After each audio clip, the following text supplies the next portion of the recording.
This channel does not promote any violent, harmful, or illegal activities. All content provided by this channel is meant for an educational purpose only.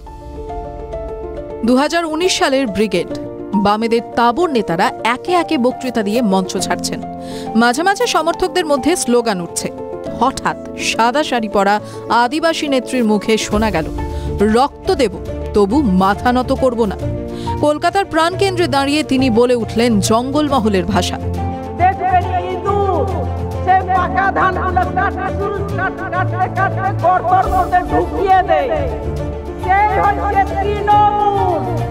প্রতিটি শব্দের অর্থ আমজনতার বোধগম্য না হলেও সেদিন দেবলীনা হেমব্রমের বক্তৃতা যেন শিরায় আগুন ধরিয়ে দিয়েছিল বাম সমর্থকদের।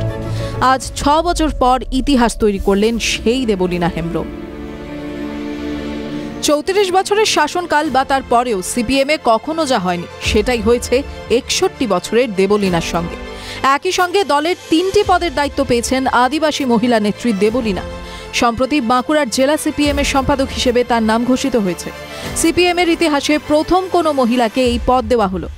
তবে দেবলীনাকে এভাবে সামনে আনা কি সিপিএমের কোনো বড় কৌশল? চর্চা ইতিমধ্যেই শুরু হয়েছে রাজনৈতিক মহলে। প্রশ্ন উঠছে, আদিবাসী ভোট টানতেই কি দীর্ঘদিনের লড়াকু নেত্রীর কাঁধে এমন গুরুদায়িত্ব দেওয়া হলো? কারণ ভোটে জিততে না পারলেও দেবলীনার জনপ্রিয়তার কথা সবারই জানা। বাঁকুড়ার ঘরের মেয়ে দেবলীনা। বাঁকুড়ার রানীবাঁধের 3 বারের বিধায়ক দেবলীনা হেমব্রম।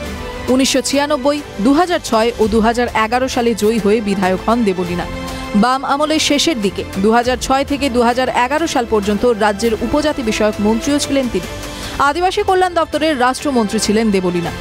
2022 সালের এপ্রিলে সিপিএমের পার্টি কংগ্রেসে কেন্দ্রীয় কমিটির সদস্য করা হয় দেবলীনাকে। লড়াকু নেত্রী হলেও দেবলীনার এক সহজ সত্তা বরাবরই চর্চিত হয়েছে রাজনৈতিক মহলে।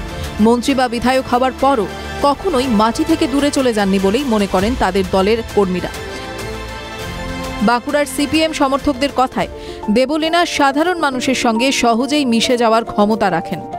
খুব সাধারণভাবে তিনি মানুষের সঙ্গে মিশতে পারেন। যে কোনো পরিবারের সঙ্গে তাদের ঘরের বারান্দায় বসে পান্তা খেয়ে নিতে পারেন অনায়াসে। সাধারণ কর্মীদের সঙ্গে রাস্তায় দাঁড়িয়ে গল্প করেন।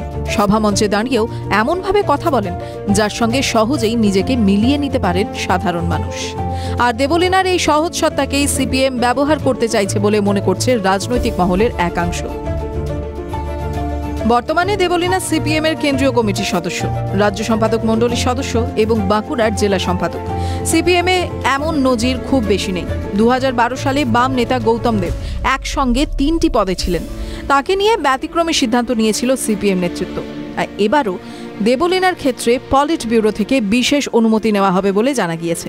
শ্রমিক লাহিড়ী ও সুমিতদের ক্ষেত্রে একই পদ থাকলেও ব্যতিক্রমী সিদ্ধান্ত নেওয়া হয়নি। তাই আদিবাসী ও মহিলা হিসেবে এই সিদ্ধান্ত গোটা দেশের সিপিএম এর মধ্যেই সম্ভবত নজিরবিহীন। ত্রিপুরা বা কেরল কোথাও সিপিএম এমন কোনো সিদ্ধান্ত নেয়নি।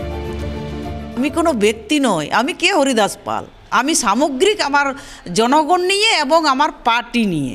আমি কেউ না ভাই, আমাদের কোনো ব্যক্তি পার্টি নয়, আমাদের সামগ্রিক নিয়ে আমাদের হচ্ছে পার্টি। আমি কেউ নই। দুটা সরকার আমাদের যা মানুষের চিন্তা ভাবনা, মানুষের যা অধিকার, একটা সামগ্রিক সমানভাবে আমরা বসবাস করব, থাকব, পরস্পরের একটা ভালোবাসা সম্প্রীতি, সেটাকে এরা তুলে দিচ্ছে মানে ওদের নিজেদের সুবিধার জন্যে।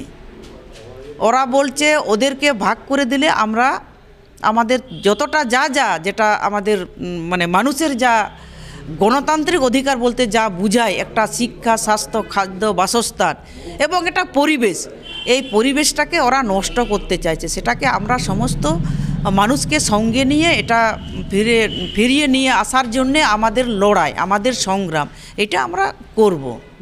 মানে অতীত ইতিহাস আছে আমাদের যারা শহীদ হয়েছেন, এই যে ধরুন বিরসা মুন্ডা, সিধু কানু, আরও অন্য আমাদের মানুষজন আর কি যারা শহীদ হয়েছেন, তারা তো জল জঙ্গল জমিন নিয়ে শুধু আদিবাসীদের একার জন্যে নয়, সামগ্রিক মানুষের জন্যে তারা লড়াই করেছেন। সেই লড়াইটা আমাদেরকে লড়তে হবে, এখনও লড়তে হচ্ছে। কারণ আজকে আমরা ইংরেজকে তাড়িয়েছি, আমাদের এই যে শোষণহীন সমাজটাকে তৈরি করার জন্য, তারপরে আমাদের দেশ স্বাধীন হয়েছে। এখনও আমাদের এই যে কাজের সন্ধানে বাইরে যেতে হচ্ছে আমাদের যারা শিক্ষিত বেকার ছেলেরা, একদম এই ছেলে মেয়েদেরকে ছেড়ে নিয়ে, বুড়া বুড়ি বাবা মাকে ছেড়ে নিয়ে। দেবলীনা দায়িত্ব পাওয়ায় খুশি বাঁকুড়া জেলার সিপিএম নেতৃত্ব। নেত্রী হিসেবে দেবলীনাকেই দেখতে চান কর্মীদের বৃহত্তর অংশ। জেলার বর্ষিয়ান বাম নেতা অমিয় পাত্র বলেন, যোগ্যতমকেই জায়গা দেওয়া হয়েছে। সাংগঠনিকভাবে ঠিক করা হয়েছে দেবলীনাকে সম্পাদক করা হবে। সবাই এতে সমর্থন করেছেন। তবে শাসক দল দেবলীনাকে অচল আধুলি বলেই মনে করছে। তৃণমূল সাংসদ অরূপ চক্রবর্তী বলেন, উনি তো আগেও মন্ত্রী ছিলেন, তার আমলেই তো পার্টিটা ডুবেছিল। অচল আধুলি দিয়ে কিছুই হবে না। জনসমর্থন যেখানে নেই সেখানে দেবলীনা কেন, অন্য কেউ এলেও চলবে না। TV9 Bangla digital.